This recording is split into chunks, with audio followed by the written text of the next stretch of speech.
CA, MPPSC mains व MPSI preparation आनंद super 100 के साथ। बैच स्टार्ट्स 25 फरवरी 2019। अधिक जानकारी के लिए संपर्क करें 9752138484। हिंदी साहित्य से मास्टर डिग्री करता है, जो छात्र हिंदी साहित्य से मास्टर डिग्री करता है उससे प्रश्न पूछा जाता है कि हिंदी का महाप्राण किसे कहा जाता है। तो हिंदी का जो महाप्राण है वो हमारे छायावाद के प्रसिद्ध कवि सूर्यकांत त्रिपाठी निराला जी को कहा जाता है। अब देखो क्या नाम, निराला। इन्होंने जितनी भी रचनाएं लिखी वो काफी ओज एवं औदात्य की कविताएं लिखी, इसलिए इन्हें हिंदी का महाप्राण भी कहा जाता है। अब हम बात कर लेते हैं महाप्राण की, जो कि वर्णमाला में महाप्राण कहते हैं। अभी हमने साहित्य की बात करी महाप्राण की, अब हम बात करते हैं वर्णमाला। देखें साथियों, अभी व्यंजनों के हमने 3 भागों को वर्गीकृत जो किया उसको हमने पढ़ा। कौन कौन से? स्थान के आधार पर बात करी, फिर उसके बाद हमने स्वर तंत्रियों में कंपन के आधार पर बात करी। अब हम बात करते हैं तीसरे पे अल्पप्राण महाप्राण की बात करी। अब चौथे नंबर पे जो होता है ये होता है प्रयत्न के आधार पर। अब साथियों, ये प्रयत्न के आधार पर भी जब हम व्यंजनों का वर्गीकरण पढ़ेंगे तो काफी दिलचस्प हो जाता है। अब कैसे? इसमें हमने प्रयत्न के आधार पर व्यंजनों को लगभग 8 भागों में वर्गीकृत किया। कितने भागों में? 8 भागों में। हाँ, ऐसा प्रश्न आपसे कभी नहीं बनेगा कि कितने भागों में किया गया।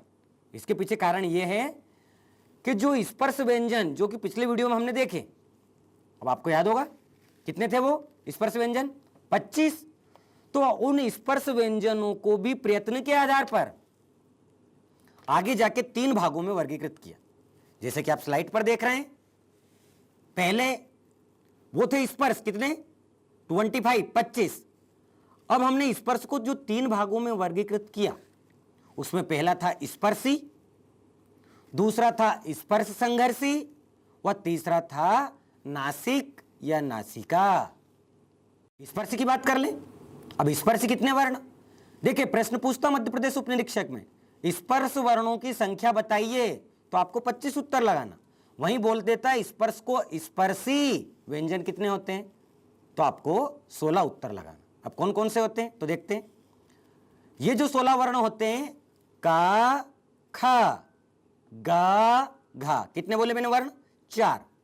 फिर टा, ठा, ढा, ढा, कितने? 4 और 4 8। फिर ता, था, दा, धा, कितने हो गए? 12। फिर पा, फा, बा, भा, कितने हो गए? तो इस प्रकार आपके ये 16 वर्ण जो हैं ये स्पर्श के ही एक अलग भाग को जो हमने किया स्पर्शी, तो स्पर्शी वर्ण हुए आपके 16। आगे हम बात करते हैं स्पर्श संघर्षी। अब स्पर्श संघर्षी देखें, नाम से आप समझ जाएंगे स्पर्श भी है और संघर्ष भी है, यानी कि वे वर्ण जिन्हें बोलते समय मेरे मुख विवर्त से ध्वनि में तो स्पर्श हो, ध्वनि में जैसे ही स्पर्श होगा, जैसे मेरा हाथ को आप देख रहे हो, तो ध्वनि में स्पर्श तो होगा, तो ध्वनि क्रॉस करके अंदर चली जाएगी, बाहर आ जाएगी। लेकिन ध्वनि में जैसे ही स्पर्श होगा और मुख के जो अंग है एक दूसरे फिर लग जाएंगे, तो वे वर्ण जिन्हें बोलते समय ध्वनि में स्पर्श हो वह ध्वनि को संघर्ष करते हुए बाहर आना पड़े। क्या कह रहा हूं? पहले ध्वनि में स्पर्श हो वह ध्वनि को संघर्ष करते हुए बाहर आना पड़े, उन वर्णों को हम स्पर्श संघर्षी वर्ण कहते हैं। ये कितने होते हैं? तो ये आपके 4 होते हैं, चा, छा, जा, झा। अब हम बात करते हैं अनुनासिक की, या फिर मैं कहूं कि सबसे पहले हमने स्पर्श की बात करी, फिर स्पर्श संघर्ष की बात करी, अब बात करते हैं नासिक। नासिक बोले तो नासिका।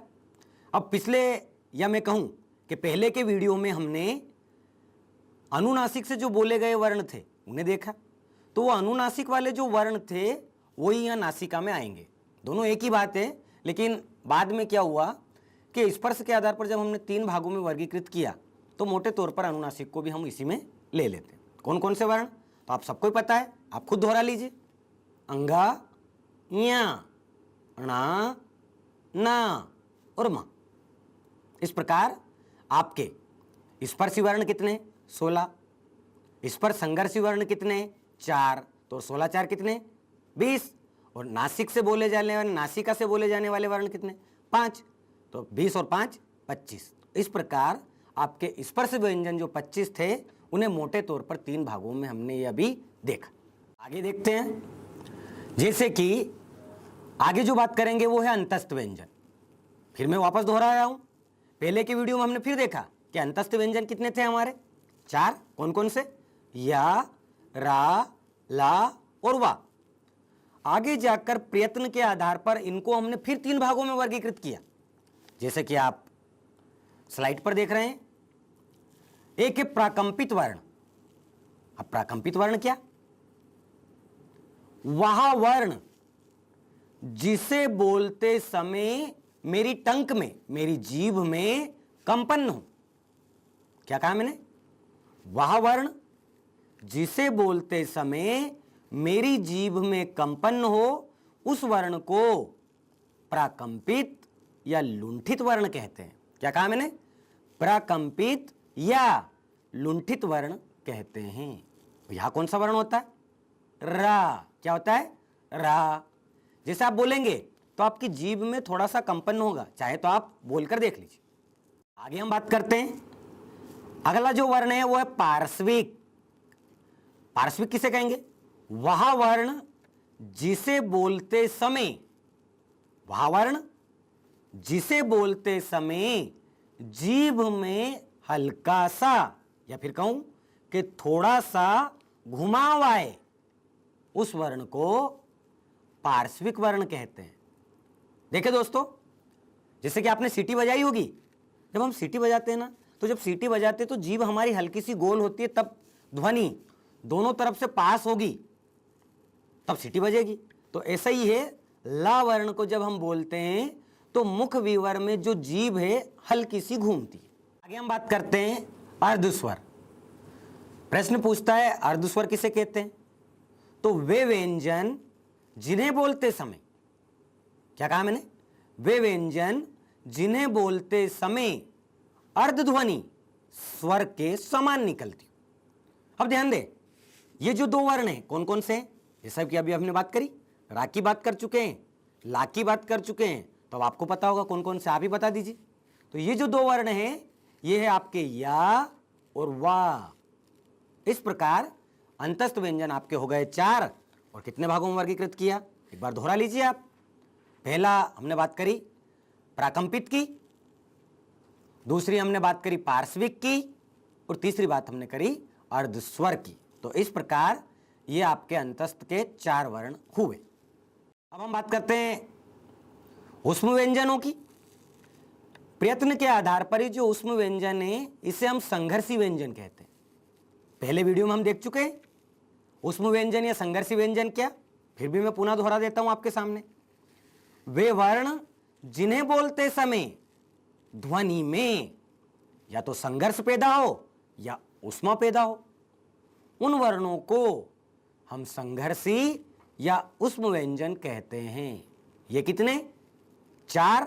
कौन कौन सा आप ही बता दीजिए। सा, सा, सा, हा। इस प्रकार ये ऊष्म या संघर्षी व्यंजन हमारे हुए। फिर आगे हम बात करते हैं, ये जो व्यंजन है आगे वाले, जिसने अभी हमने संघर्षी की बात करी, इसके बाद आते हैं आपके द्विगुण व्यंजन। पिछली बार मैंने बात करी आपसे कि द्विगुण व्यंजन किसे कहते हैं? तो वे वर्ण जो दूसरा गुण रखते हैं। क्या कहा? वे व्यंजन जो दूसरा गुण रखते हैं, पहला नहीं, उन वर्णों को हम द्विगुण व्यंजन कहते हैं। अब कैसे समझे? तो देखिए कि आप स्लाइड पे देख रहे हैं कि स्पर्श व्यंजन और द्विगुण व्यंजन दोनों में अंतर क्या। ये जो आपके द्विगुण व्यंजन होते हैं हमेशा ही या तो दूसरे पे या अंत में होते हैं, पहले पे कभी भी नहीं।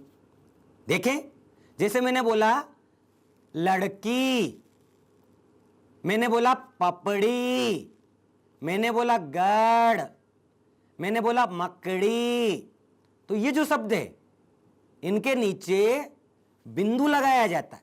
क्या लगाया जाता है? बिंदु लगाया जाता है। ये जो बिंदु है इसे भी हिंदी में नुक्ता या अधो बिंदु कहते हैं। आगे बात करें, ये जो द्विगुण व्यंजन है, इन द्विगुण व्यंजन के अलग अलग पुस्तकें अलग अलग नाम बताती है। हम सभी नामों को एक साथ कर लें। कुछ पुस्तकें आपको द्विगुण बोलेगी, कुछ पुस्तकें ताड़न जात, क्या बोलेगी? ताड़न जात। कुछ बताएगी आपको द्विस्पर्शी, यानी कि द्विगुण को ताड़न जात, द्विस्पर्शी व उत्क्षिप्त व्यंजन भी कहते हैं। पिछली बात करी हमने पिछले वीडियो में, जैसे कि आपने देखा भी होगा, उत्क्षिप्त जीभ का ऊपर आकर झटके से नीचे गिरना उत्क्षिप्त कहलाता है या द्विगुण कहलाता है। इस वीडियो में हमने वर्णमाला की पूर्ण रूप से बात करी। वर्णमाला में हमने स्वरों को, व्यंजनों को और अयुग्मों को काफ़ी गहराई से समझने का प्रयास किया। मुझे उम्मीद है कि मध्य प्रदेश लोक सेवा आयोग मेंस में जो प्रश्न पत्र होता है हिंदी का, और वहीं मध्य प्रदेश उप निरीक्षक में, या मैं कहूँ कि पेप के द्वारा मध्य प्रदेश में जितनी भी परीक्षाएं आयोजित कराई जाती है जिसमें हिंदी का वेटेज ज़्यादा होता है, उसमें जो अध्याय है काफ़ी महत्वपूर्ण साबित होगा। ये जो वर्णमाला वाला विषय है ये काफ़ी विशद अध्ययन के द्वारा आपके सामने पेश किया गया। मुझे पूरा विश्वास है कि इस अध्याय से लोक सेवा आयोग व उपनिरीक्षक के जितने भी छात्र हैं उन्हें काफ़ी बेहतर परिणाम मिलेगा। और विशेषकर मैं ये भी कहना चाहता हूँ कि जो बच्चे पहली, दूसरी या मैं कहूँ कि नर्सरी, KG1, KG2 में जो होते हैं, यदि किसी भी अध्यापक या अध्यापिका के द्वारा इस वर्णमाला को यदि उसे 6 से 7 महीने तक दोहराया जाए तो पूरा मुझे विश्वास है कि वो जो बच्चा होगा आपका भाषा या वर्णमाला से काफ़ी कुछ सीखेगा। देखिए साथियों, इस वीडियो में हमने जो बात करी, अगले वीडियो में हम बात करते हैं मात्राओं की, अन्य मात्राओं की, उसके साथ ही हम वर्ण विच्छेद की बात करेंगे। तो मिलते हैं अगले एपिसोड में। जय हिंद, जय भारत।